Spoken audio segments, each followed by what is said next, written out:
Ayan, yung nag-birthday ako sa Vikings. Ayan.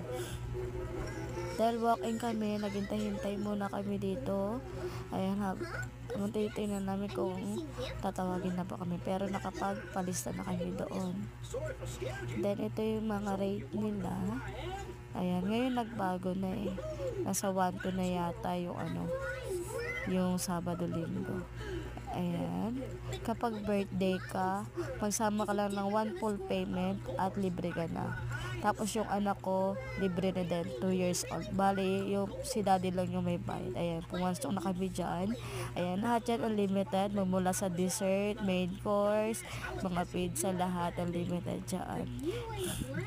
Pinakapinilahan ko talaga dyan yung roast beef nila. Sobrang sulit nun. Sobrang sarap.